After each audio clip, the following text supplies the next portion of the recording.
Hey guys, James here and welcome to The Moment, a series I wanted to make to highlight those different moments, levels, and sections of games that make you say, wow, that take your breath away, and that hook you in, letting you know that you're in for a wild ride. Today, I wanted to talk about Omori, an indie RPG adventure game by Omori. And of course, a quick spoiler warning. Omori is a game which I think is best that you go into blind, and if you want to learn more about the game, I give a quick overview of the game, and I think you can watch up to this point of the video if you're interested in learning a bit more about whether or not the game is right for you. That being said, the moment I selected is actually fairly early in the game, so if you are interested in learning more and don't mind some of the early moments being spoiled, then feel free to continue past that point. As I stated before, Omori is an indie adventure RPG game with some elements of psychological horror incorporated within. It revolves around a boy named Omori and his friends as they go on an adventure in a colorful and yet mysterious world, meeting all kinds of zany characters along the way. The game clearly follows in the footsteps of games like Earthbound and Undertale, and I think they have a fairly interesting take on the classic turn-based RPG combat system. The combat revolves around an emotion system where you can manipulate your party and enemies into feeling happiness, anger, and sadness, which operate in a sort of weapon triangle. Omori is an experience which will make you feel every range of emotion. You'll laugh, you'll cry, you'll poop yourself in fear, and with tons of secrets and multiple paths and endings, it's a game you can continue to revisit in the future. Okay, so again, quick warning, I'm about to spoil the first hour and a half of Omori. I don't think I gave away too much of the story, as it's fairly cryptic at first, but again, I'm just giving one last warning in case you want to experience everything for yourself. So before the actual game even starts, you get a caution message. This game contains depictions of depression, anxiety, and suicide. It may not be suitable for all audiences. Just with that, I'm already a bit on edge, but also intrigued because this is some subject matter that isn't really explored much in general, let alone in gaming. You press new game and you get sent to this weird cutscene of sorts. It has a low FPS, papery animation feel to it, and you can sort of hear a projector type of sound. Don't worry. Everything is going to be okay. A boy crying. No matter what happens, promise me that we'll always be there for each other. You see a white figure comforting the crying boy. Behind them, you see a mysterious door. Promise me.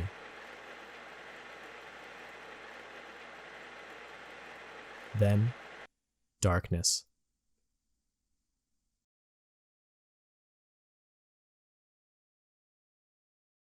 Welcome to white space. You see a boy, the one who seemed like he was crying before, laying there in a white space with a black light bulb. You've been living here for as long as you can remember.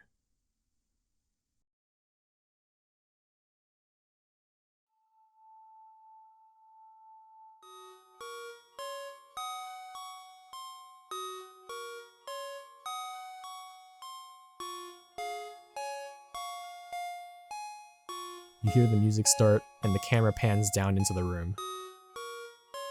There's a tissue box for wiping your sorrows away. A sketchbook with some cryptic and frightening images.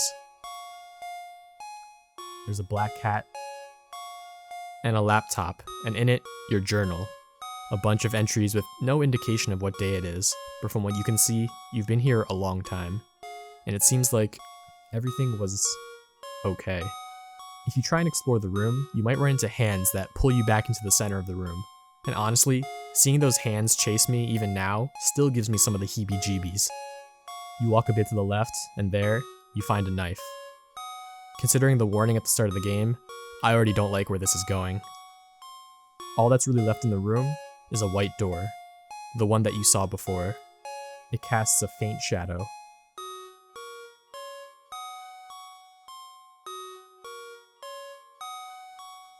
You enter.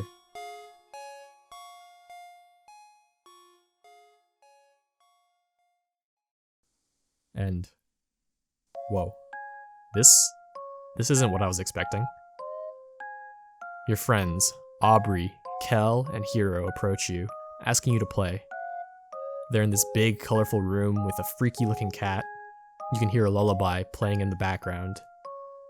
You eventually exit the room and find yourself at a playground. You meet two more friends at the playground, Mari and Basil. And there, you get a chance to look through Basil's photo album. Everyone in the photos seem really happy. You and some kids decide to play some hide and seek, and it's through this first section that you learn about the combat system. After beating your first boss, aptly named Boss, your crew decides to make its way to Basil's house. Along the way, you run into some enemies, and through these engagements you learn about the emotion triangle, how to perform different follow-ups to your attacks, as well as how to unleash your ultimate attack. After defeating another boss, you find yourself at Basil's house, and you help him fix up his photo album.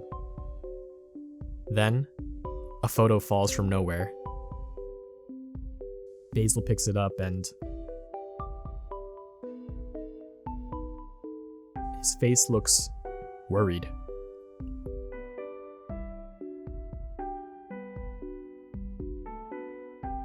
A shadow appears, and then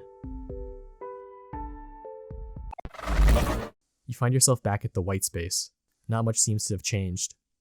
If you look back in your sketchbook, you find a new drawing at the end, a shadowy figure with one eye. You look around, seeing if there's anything you can do.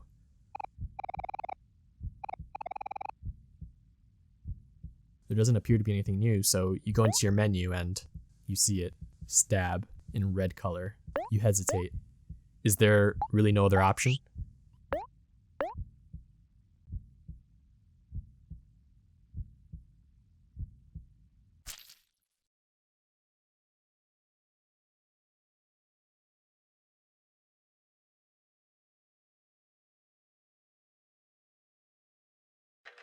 Look at all of us.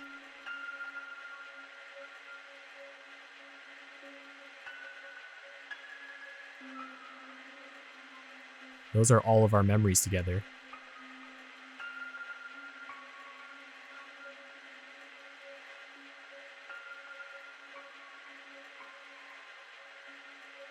They're a little sad now.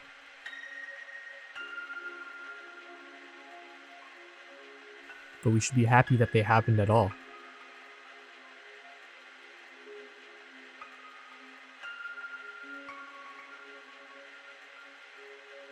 Let's make some new memories together, okay?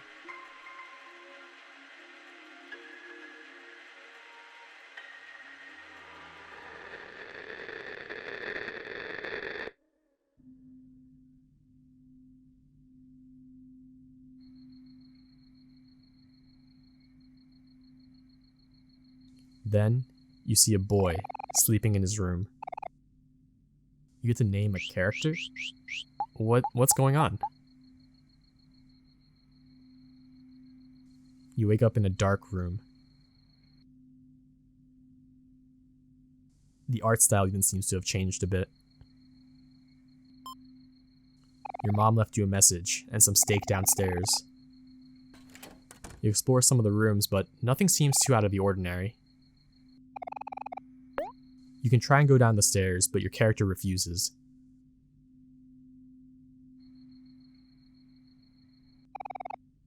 All you can do is go to sleep.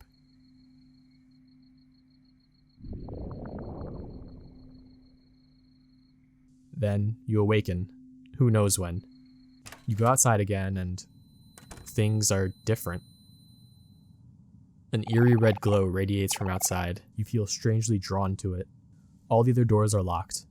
The only way you can go is down the stairs. And this is the moment that Omori hooked me in. And my god, even just watching this scene back, it really gives me chills down my spine and makes me feel a little bit anxious. You descend, and the darkness starts to surround you.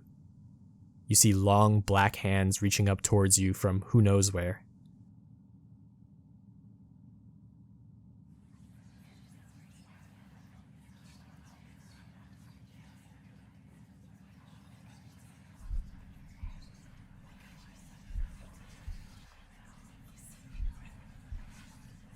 You see a knife and grab it, and you continue descending down the unending stairs.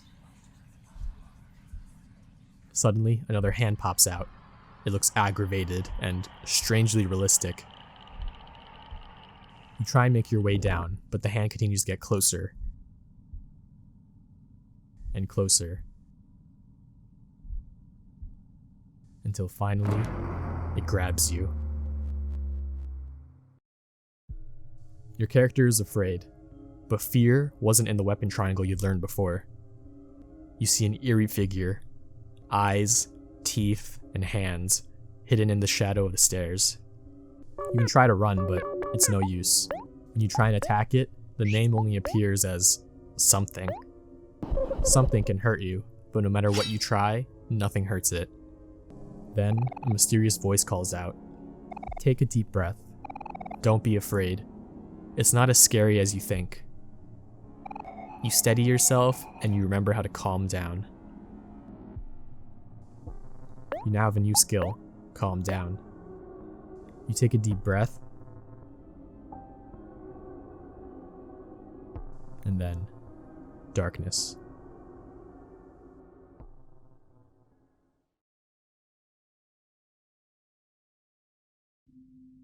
Suddenly, you're at the bottom of the stairs. The stairs were definitely a lot longer before. You continue on to the kitchen to warm up the steak that your mom left you.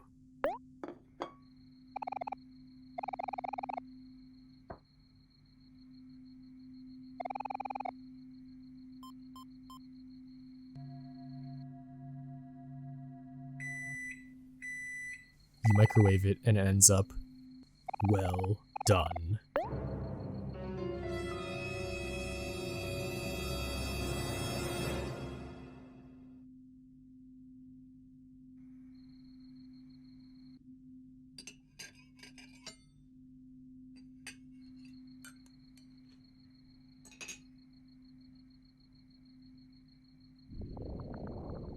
You eat your steak and then immediately begin to feel unwell.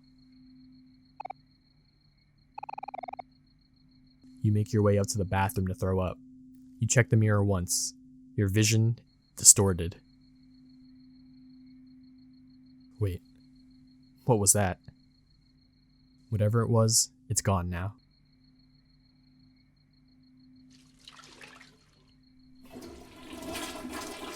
You go to throw up and everything seems normal again. When you exit the room though, you hear it. An ominous knocking at the door. This late at night? Maybe you should just head to bed. You hear Omori calling out to you from outside.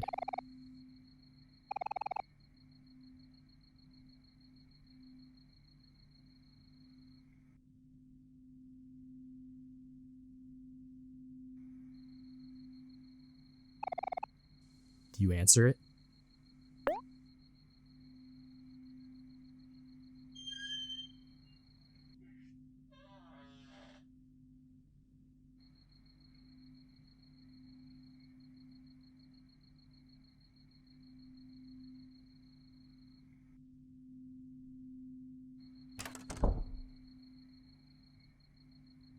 It's probably best to head to bed. And that's it. The moment when Omori hooked me. The game was so strange and cryptic at first, and naturally, it made you wonder what was going on. Then you get brought to this colorful world and forest. Everything seems so happy and full of life. Not what you were expecting at all. At this point you think, sure, there's some strange things in the white space, but you don't quite understand why this game is a psychological horror game. But then you wake up, and you begin to realize there's something sinister going on, and that you're about to go on a crazy journey. Hey guys, James here again, and I hope you enjoyed that video. I know it's a bit different from my usual stuff, but I wanted to try something new, and I didn't feel like Omori was a game to just do a normal review over. I've been playing Omori a lot recently, and I just gotta say that this game is definitely one heck of an experience. If you liked Undertale, I think this is a game you definitely need to try. Like I mentioned before, it'll make you feel all sorts of emotions, and with a ton of different secrets, it's a game which you continue to visit again and again. If you love gaming, do yourself a favor and check out Omori. If you played Omori, let me know down below, what'd you think of the game? Did this moment blow you away like it did to me? I love interacting with my community and I would love to hear from you. Of course, if you enjoyed the video, please do consider hitting that like and subscribe button as it really helps my channel, and as usual, I hope you have a great rest of your day. Peace.